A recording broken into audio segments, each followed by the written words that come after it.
আসসালামু আলাইকুম, স্বাগত জানাচ্ছি আরটিভি রাতের সংবাদে। আপনাদের সঙ্গে আছি আমি ফারিয়া শারমিন। মানবতা বিরোধী অপরাধের মামলায় অভিযুক্ত কেউ নির্বাচনে অংশ নিতে পারবে না, এমনকি সরকারি পদেও থাকতে পারবে না। এই সংক্রান্ত আইনের সংশোধনী অনুমোদন দিয়েছে উপদেষ্টা পরিষদ। রাজধানীর তেজগাঁয়ে প্রধান উপদেষ্টার কার্যালয়ে উপদেষ্টা পরিষদের বৈঠকে এই সিদ্ধান্ত নেওয়া হয়।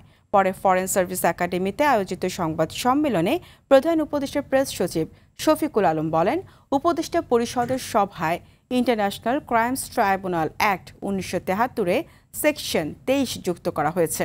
নতুন সংযোজিত ধারা অনুযায়ী কোনো ব্যক্তির বিরুদ্ধে আনুষ্ঠানিক অভিযোগপত্র দাখিল হলে তিনি জাতীয় ও স্থানীয় সব নির্বাচনে অযোগ্য হবেন। বৈঠকে সাম্প্রতিক আইনশৃঙ্খলা প্রশাসনিক সংক্রান্ত সার্বিক বিষয় নিয়েও আলোচনা হয়।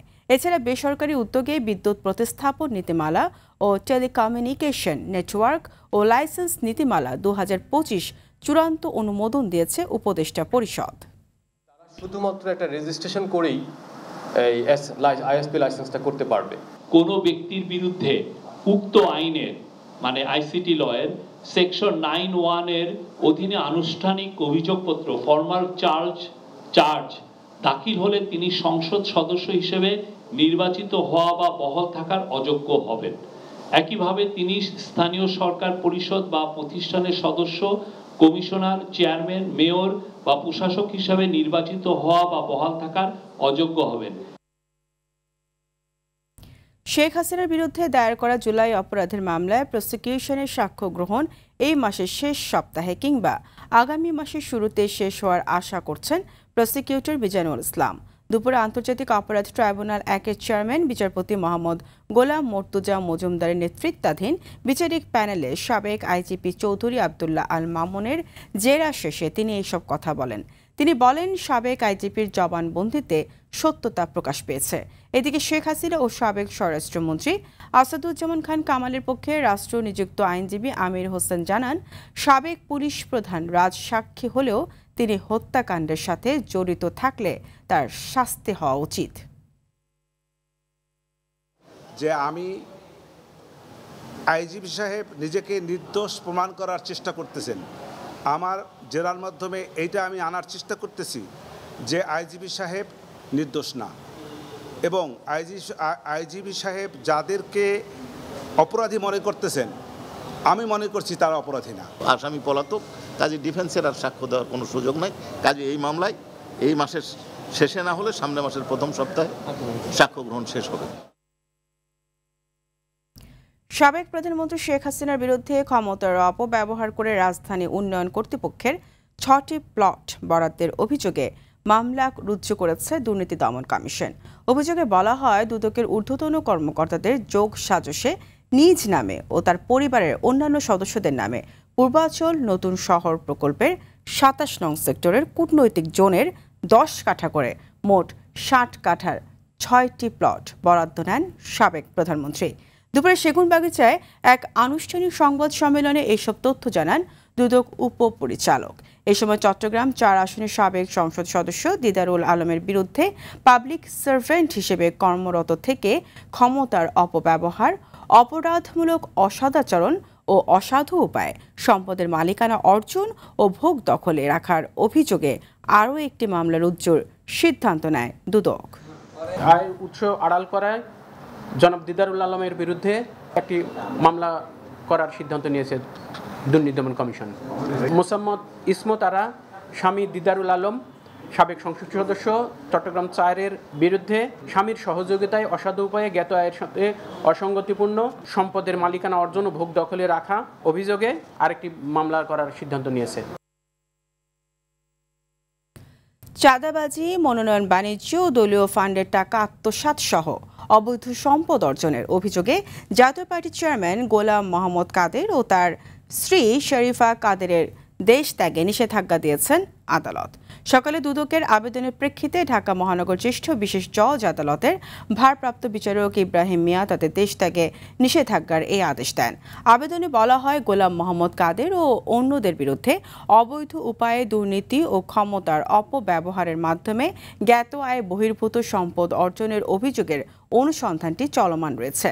তারা বিদেশে পালিয়ে গেলে অনুসন্ধান কার্য ব্যাহত হওয়ার সম্ভাবনা রয়েছে বিধায় অভিযোগের সুষ্ঠু অনুসন্ধানের স্বার্থে তাদের বিদেশ গমনে নিষেধাজ্ঞা প্রদান করা একান্ত প্রয়োজন।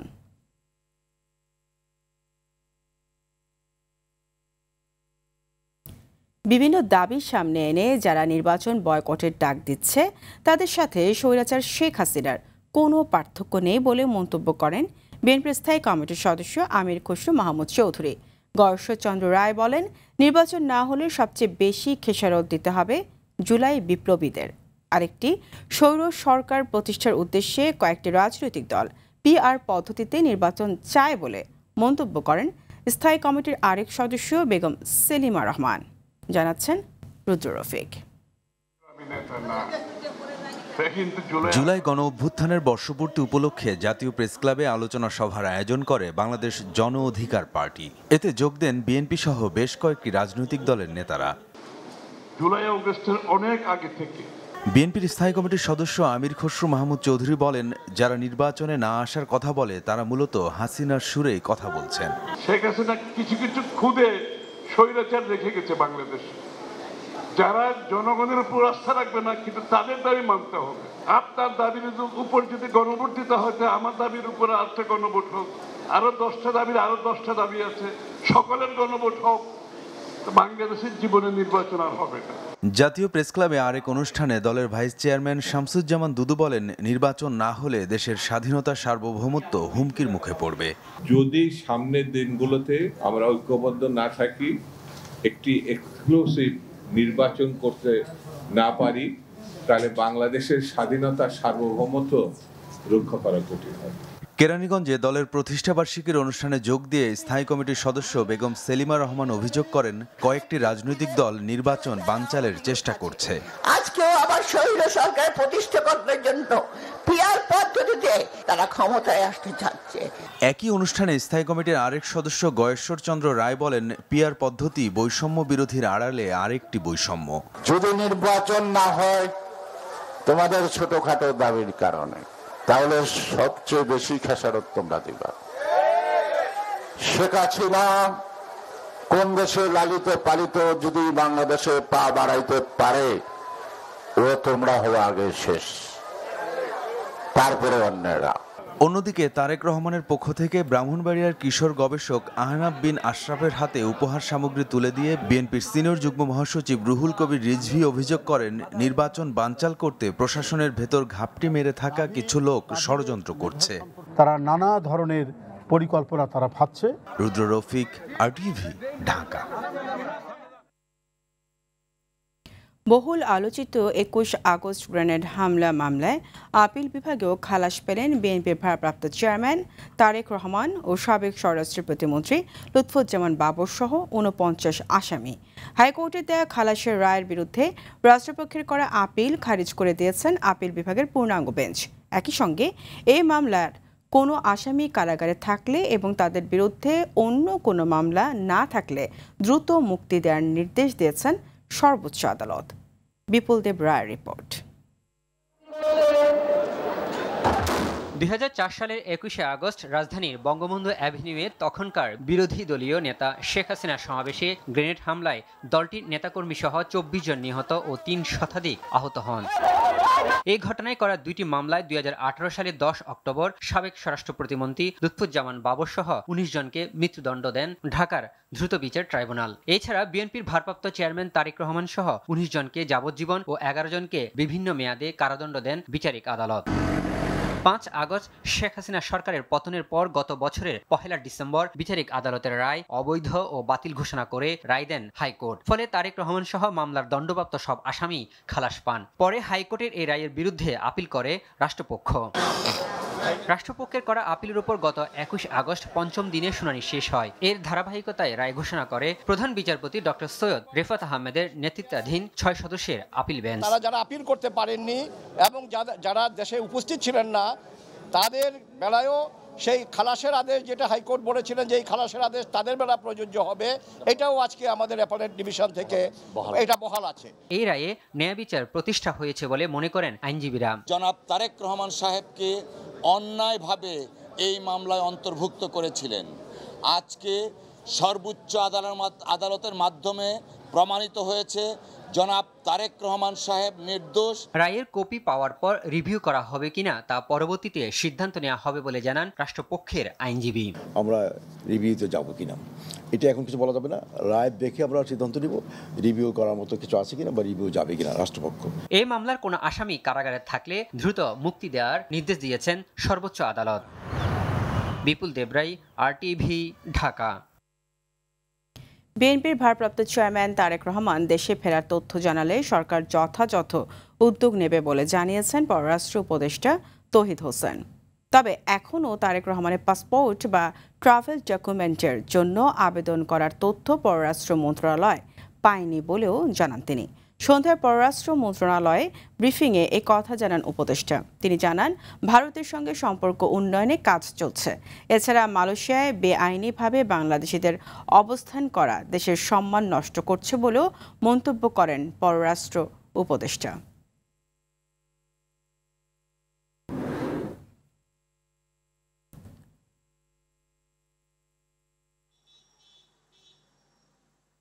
কখন আসবেন সেটা সিদ্ধান্ত কিন্তু ওরা আসার জন্য উনি এই দেশের নাগরিক, উনি আসতে পারেন যে কোনো সময়ে। আসার জন্য যদি তার ট্রাভেল ডকুমেন্টস নিয়ে কোনো সমস্যা থাকে সেটা আমরা সমাধান করবো, কিন্তু সিদ্ধান্ত তো তার নেই। উনি যদি আসবেন, যখন আসতে চাইবেন তখন তো তার পাসপোর্ট বা ট্রাভেল ডকুমেন্ট যেটাই দেওয়ার সেটা আমরা দিতে পারবো। নির্বাচন কমিশন সহ নির্বাচন সংশ্লিষ্ট সব পক্ষের আস্থার সংকট রয়েছে। সুষ্ঠু ও নিরপেক্ষ নির্বাচনের জন্য এটা দ্রুত দূর করা দরকার, এমন মন্তব্য করলেন নির্বাচন কমিশনার আনোয়ারুল ইসলাম সরকার। আগারগাঁও নির্বাচন ভবনে গণমাধ্যম নীতিমালা পরিবর্তন নিয়ে reporters forum for election and ডেমোক্রেসির সদস্যদের সঙ্গে নির্বাচন কমিশনের মতবিনিময় সভায় তিনি এ কথা বলেন। নির্বাচন কমিশনার আবুল ফজল সানাউল্লাহ বলেন, সাংবাদিকরা যেসব সুপারিশ করেছে তা যাচাই বাছাই চূড়ান্ত করা হবে। এ সময় RF-8 পক্ষ থেকে গণমাধ্যম কর্মীদের নির্বাচনের সময় অবাধ সংবাদ সংগ্রহ, টেলিভিশনে সরাসরি সম্প্রচার, ভোট গণনার সময় সাংবাদিকদের উপস্থিতি সহ বেশ কয়েকটি সুপারিশ তুলে ধরা হয়। এও কিন্তু আস্থার জায়গায় নাই। আমি আস্থার জায়গায় আসি আমি দাবি করি না। এই যে আস্থার সংকট, এটা আমাদের জাতীয় সংকট, যে প্রত্যেকটা বিষয় চুলচেরা বিশ্লেষণ করা দরকার রয়েছে যাতে আমরা একটা ভালো নির্বাচন করতে পারি। সেজন্য পরস্পরকে সহযোগিতা করব।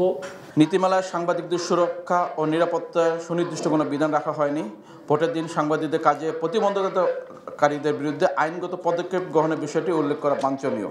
RPO-তে কিছু বিধান রয়েছে, নির্বাচন পরিচালনা কিছু বিধান রয়েছে, কিন্তু আমরা মনে করি যে এটা সাংবাদিক নীতিমালাতে সেই বিধানগুলোর রেফারেন্স থাকা উচিত। বাংলাদেশে এখনও দুর্নীতি চলছে, তবে জুলাই অভ্যুত্থানের পর এটি কিছুটা কমেছে বলে মন্তব্য করেছেন বার্লিন ভিত্তিক আন্তর্জাতিক দুর্নীতি বিরোধী সংস্থা ট্রান্সপারেন্সি ইন্টারন্যাশনাল TR আন্তর্জাতিক পরিচালনা পর্ষদের চেয়ারপারসন ফ্রাসোয়া ভ্যালেরিয়া। দুপুরে ধানমন্ডিতে ঢাকায় সফর সংক্রান্ত সংবাদ সম্মেলনে এই মন্তব্য করেন তিনি। এ সময় TIB নির্বাহী পরিচালক ডক্টর ইফতেখারুজ্জামান বলেন, দেশের অধিকাংশ অর্থ আমদানি রপ্তানি বাণিজ্যের মাধ্যমে পাচার হয়, যা এখনও নিয়ন্ত্রণ করা যায়নি। 5 আগস্ট পরবর্তী সময়ে ব্যাংকিং খাতে কিছুটা সংস্কার হওয়ায় অর্থ পাচারে প্রতিরোধক ব্যবস্থা হয়েছে বলেও মনে করেন তিনি।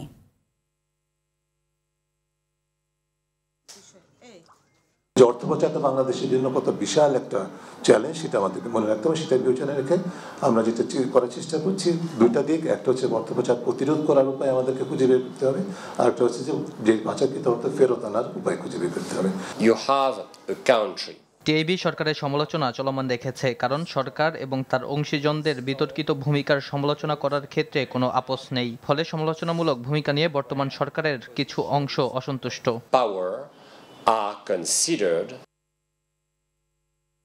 জুলাই আন্দোলনকে কেন্দ্র করে ঢাকার আশুলিয়া থানাধীন এলাকায় ভ্যান গাড়ি যোগে তরকারি ব্যবসায়ী মোহাম্মদ শাহাবুল ইসলাম শাওন হত্যা মামলায় আইনমন্ত্রী আনিসুল হকের 4 দিনের রিমান্ড আবেদন মঞ্জুর করেছেন আদালত। সকালে শুনানি শেষে ঢাকার senior judicial magistrate Mohammad Tajul Islam সোহাগের আদালত এইসব আদেশ দেন। এর আগে আসামিদের কারাগার থেকে আদালতে হাজির করে পুলিশ। এছাড়া একই থানায় শাকিল আনোয়ার নামে এক চাকরিজীবীকে হত্যা মামলায় সাবেক দুর্যোগ ব্যবস্থাপনা ও ত্রাণ প্রতিমন্ত্রী ডাক্তার এনামুর রহমানকে গ্রেপ্তার দেখানো হয়। ডাকসু নির্বাচনের শেষ সময় ব্যস্ত সময় পার করছে প্রার্থীরা। নির্বাচন নিয়ে পাল্টাপাল্টি অভিযোগও তাদের। এদিকে ছাত্র অধিকার পরিষদের মনোনীত প্যানেল ডাকসু ফর চেঞ্জের ইশতেহার ঘোষণা হয়েছে। অন্যদিকে ডাকসু নির্বাচন নিয়ে কোনো রিট শুনবে না হাইকোর্ট। রাকিব হাসানের রিপোর্ট। শেষ সময়ে ভোটারদের দ্বারে দ্বারে যাচ্ছেন প্রার্থীরা। শিক্ষার্থীদের মনে স্থান পাকাপোক্ত করতেই চেষ্টা চালাচ্ছেন তারা। ভোটাররাও সাদরে গ্রহণ করছেন তাদের। নারী শিক্ষার্থী হিসেবে আমার প্রধান চাওয়া সেটা হচ্ছে আমাদের আবাসন ব্যবস্থাটা যাতে ঠিক হয়। পড়াশোনার মান যেখানে ভালো হবে, যেখানে সবাই বন্ধুত্ব ভ্রাতৃত্বপূর্ণ বজায় রাখবে, এই জিনিসটা শুধু দেখতেছি। এদিকে প্রার্থীদের নিরাপত্তা দিতে নির্বাচন কমিশন চরম ব্যর্থতার পরিচয় দিয়েছে বলে মত ছাত্রদলের ভিপি প্রার্থীর। বেলা 12:30টায় মোকররম হলে নির্বাচনের প্রচার শেষে একথা বলেন তিনি। যদি এই ডাকসু নির্বাচন যদি আবারও ষড়যন্ত্রের মুখোমুখি পড়ে, তাহলে জাতীয় নির্বাচনও তো ষড়যন্ত্রের মুখোমুখি পড়ার একটা সম্ভাবনা আছে। আমাদের নিরাপত্তা দেওয়াটা কিন্তু নির্বাচন কমিশনের দায়িত্ব। এখন একই হলে প্রচার শেষে ঐক্যবদ্ধ শিক্ষার্থী জোটের ভিপি প্রার্থীর অভিযোগ, ভোট নিয়ে ষড়যন্ত্র চালানো হচ্ছে। সাইবার বুলিং নিয়ে সতর্ক থাকার আহ্বান তার। যারা পেছন থেকে সামনে থেকে বিভিন্ন ধরনের ষড়যন্ত্র এবং চক্রান্ত করছে, এখানে আমরা যারা প্রার্থীরা আছি, আমরা যারা স্টেক হোল্ডাররা আছি, আমরা যদি দায়িত্বশীল আচরণ করি, তাহলে ইনশাল্লাহ সেই ষড়যন্ত্র চক্রান্ত সেগুলো সবকিছু আমরা নস্যাৎ করে দিতে পারবো। নির্বাচনে কেউ কেউ বডি শেমিং করছে বলে অভিযোগ বৈষম্য বিরোধী শিক্ষার্থী জোটের জিএস প্রার্থী আবু বাকের মজুমদারের। এখানে যে মেশিন দিয়ে ভোট গণনা করা হবে, সেটার ক্যালিব্রেশনে সিস্টেম করা হতে পারে। আমরা শুনতে পাচ্ছি যে ব্যালট বক্সে ভরে রাখার অনেকের প্ল্যান পরিকল্পনা চলছে। এদিকে বেলা 3টায় মধুর ক্যান্টিনে DUCSU for change, vote for change প্যানেলের 14 দফা ইশতেহার ঘোষণা করা হয়। আমাদের যে ভিশন সেটা হচ্ছে অন স্টুডেন্ট, অন সিট এবং অন টেবিল। সাইবার বুলিং এ জড়িত শিক্ষার্থীদের কঠোর হুঁশিয়ারি রিটার্নিং কর্মকর্তার। সাইবার বুলিং কোনোভাবেই ঠেকানো যাচ্ছে না। আমাদের আচরণবিধিতে শাস্তিমূলক ব্যবস্থা আছে।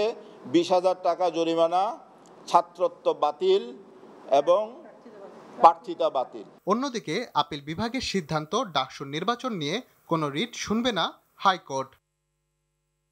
রাকিব হাসান, RTV, ঢাকা। রাজশাহী বিশ্ববিদ্যালয়ে কেন্দ্রীয় ছাত্র সংসদ, রাকসু ও হল সংসদ নির্বাচনে আজ শুরু হয়েছে মনোনয়নপত্র দাখিল। বিকেল 5টা পর্যন্ত কোষাধ্যক্ষের কার্যালয় ডোপ টেস্টের ফলাফল সহ মনোনয়নপত্র দাখিল করা হয়। নির্বাচনে প্রতিদ্বন্দ্বিতা করতে মোট 1233 জন প্রার্থী মনোনয়নপত্র সংগ্রহ করেছেন। নবীন শিক্ষার্থীদের অন্তর্ভুক্তির পর মোট ভোটারের সংখ্যা দাঁড়িয়েছে 29,000। এদিকে প্রার্থীদের প্রচারণায় মুখরিত হয়ে উঠেছে জাহাঙ্গীরনগর বিশ্ববিদ্যালয়ের ক্যাম্পাস। ভোটারদের দ্বারে দ্বারে গিয়ে নানা প্রতিশ্রুতি দিচ্ছেন প্রার্থীরা। প্রচারণা চলবে আগামী 9 সেপ্টেম্বর পর্যন্ত। ভোটাররা বলছেন, শিক্ষার্থী বান্ধব এবং চলমান সমস্যার সমাধানে যাদের যোগ্য মনে করবেন তাদেরকেই নির্বাচিত করবেন। জাকসু নির্বাচনে 25টি পদের বিপরীতে লড়ছেন 179 প্রার্থী। নারী প্রার্থী যারা আছে তাদের যে লেভেল প্লেইং থেকে শুরু করে সাইবার বুলিং থেকে শুরু করে যখন প্রচারণা শুরু হবে, তো সেই প্রচারণায় কোনো বাধা বিঘ্ন আসবে কিনা এটা নিয়ে আমরা আসলে এখন পর্যন্ত শঙ্কামুক্ত নই। আমরা মনে করি যে বিশ্ববিদ্যালয়ের ডোপ টেস্টের ব্যাপারে তাদের কাজটা শেষ করবেন এবং সুন্দর একটা ইলেকশন আমাদেরকে উপহার দেবেন। আইন প্রয়োগকারী সংস্থার সাবেক অনেক সদস্যই ডিবি বা অন্যান্য বাহিনীর পরিচয় দিয়ে ডাকাতির ঘটনা ঘটাচ্ছে বলে জানিয়েছে পুলিশ। সকালে ডিএমপি মিডিয়া সেন্টারে ঢাকা মহানগর পুলিশের রমনা বিভাগের উপ পুলিশ কমিশনার মাসুদ আলম বলেন, গোপন সংবাদের ভিত্তিতে গেল রাতে রাজধানীর গোলাপশাহ মাজার এলাকা থেকে ডাকাতির প্রস্তুতিকালে 7 ভুয়া ডিবির সদস্যকে গ্রেপ্তার করা হয়েছে। তাদের কাছ থেকে ডাকাতিতে ব্যবহৃত গাড়ি, সরঞ্জাম সহ জব্দ করেছে শাহবাগ থানা পুলিশ। পুলিশ জানায়, গ্রেফতারকৃতরা এর আগেও ডিবি পরিচয় দিয়ে বিভিন্ন অপরাধ সংগঠিত করেছে। ভুয়া আইন শৃঙ্খলা বাহিনীর অপকর্মের শেকড় অনুসন্ধানেও কাজ করছে পুলিশ। অপ্রীতিকর ঘটনার সম্মুখীন হলে ভুক্তভোগীরা যাতে স্থানীয় থানার সঙ্গে যোগাযোগ করে সেই পরামর্শ দেন এই পুলিশ কর্মকর্তা। তারা যে ডাকাতি করলো বা তারা সাকসেসফুলি কোনো অপারেশন যখন করে, তো ওইখানে যে টাকাটার ভাগ হয় এটা কিন্তু ওই সোর্সও কিন্তু হচ্ছে ওরাও বেশি পায়। এটা সব ক্ষেত্রে যে আইন শৃঙ্খলা বাহিনীর সদস্য, সাবেক সদস্য থাকবে না, এটা অনেক সময় যেমন এদের মধ্যে যে দিন ইসলাম ওরফে কাউসার আহমেদ আছে, ওর হচ্ছে পুলিশের আইডিয়াটা বানায় নিচ্ছে, সে হচ্ছে ইন্সপেক্টর। আমি সিভিলে যাচ্ছি, আমার কাছে আসা হুট করে আসা বলবে যে আপনার ওয়ারেন্ট আছে, অমুক আছে, তোমার কাছে। এখন সাধারণ লোকজন তো বোঝে না। এটা আশেপাশে যারা থাকে তারা যদি একটু প্রোটেস্ট করে, ঠিক আছে ভাই দেখি আপনি আইন শৃঙ্খলা বাহিনীর সদস্য, র্যাবের সদস্য, বিজিবি ডিবির সদস্য, আপনার একটু ইয়েটা দেখেন কোন জায়গা থেকে আসছেন। নাইজেরিয়ায় নৌকাডুবির ঘটনায় প্রাণ হারিয়েছে অন্তত 60 জন। গেল মঙ্গলবার দেশটির নাইজার রাজ্যে দুর্ঘটনাটি ঘটে বলে এক প্রতিবেদনে জানিয়েছে বার্তা সংস্থা রয়টার্স। নৌকাটি নাইজেরিয়ার তুঙ্গানসুলে থেকে দুগ্গা গ্রামের দিকে যাচ্ছিল। পথে ডুবে থাকা গাছের গুঁড়িতে ধাক্কা লেগে উল্টে যায় নৌকাটি। এতে 100 জনেরও বেশি যাত্রী ছিল বলে জানিয়েছে নাইজেরিয়ার স্থানীয় কর্তৃপক্ষ। ঘটনায় নিখোঁজদের মধ্যে 10 জনকে গুরুতর অবস্থায় উদ্ধার করা হয়েছে। বাকিদের খোঁজে উদ্ধার অভিযান অব্যাহত রেখেছে দেশটির প্রশাসন। এবার খেলার খবর। হকি। এশিয়া কাপ হকির স্থান নির্ধারণী ম্যাচে কাজাখস্তানকে 5-1 গোলে হারিয়ে বিশ্বকাপের বাছাইয়ের দৌড়ে টিকে রইল বাংলাদেশ। ভারতের রাজগীরে কাজাখদের বিপক্ষে প্রথম কোয়ার্টারে 1-0 গোলে এগিয়ে যায় বাংলাদেশ। দ্বিতীয় কোয়ার্টারে আরও 2টি গোল করে বাংলাদেশ। তৃতীয় কোয়ার্টারে বাংলাদেশ আরও 2টি গোল করে বিপরীতে কাজাখস্তানকে 1টি গোল শোধ করে। এই জয় এশিয়া কাপে 5ম ও 6ষ্ঠ স্থানের জন্য লড়বে বাংলাদেশ ও জাপান। সে ম্যাচেই জয়ী দল এশিয়া অঞ্চল সরাসরি বিশ্বকাপ হকির বাছাই খেলবে। আর 6ষ্ঠ হলে তাদের পাকিস্তানের সাথে প্লে অফ খেলেই সুযোগ থাকবে বাছাইয়ে যাওয়ার। ক্রিকেটার্স ওয়েলফেয়ার অ্যাসোসিয়েশন কোয়াবের সভাপতি নির্বাচিত হলেন মোহাম্মদ মিঠুন। বিকেল 3টা থেকে 5টা পর্যন্ত বিসিবিতে আয়োজিত এই নির্বাচনে 215টি ভোটের মধ্যে 188টি ভোট কাস্ট হয়। সশরীরের পাশাপাশি অনলাইনেও ছিল ভোট দেওয়ার সুযোগ। ভোট শেষে দেখা যায় মিঠুন পান 154 ভোট আর তার প্রতিদ্বন্দ্বী সেলিম শাহেদ পান 34টি ভোট। সভাপতি বাদে কোয়াবের অন্য 10টি পদে একক প্রার্থী থাকায় সেগুলোতে কোনো ভোট হয়নি। বিনা প্রতিদ্বন্দ্বিতায় কার্যকরী সদস্য হয়েছেন নাজমুল হাসান শান্ত, মেহেদি হাসান মিরাজ, আকবর আলী, রুমানা আহমেদ, শামসুর রহমান শুভ, ইরফান শুক্কুর, খালেদ মাসুদ পাইলট ও ইমরুল কায়েস। রাতের সংবাদ এ পর্যন্ত। মধ্যরাতের সংবাদ রাত 1টায় দেখার আমন্ত্রণ রইল। ধন্যবাদ সবাইকে।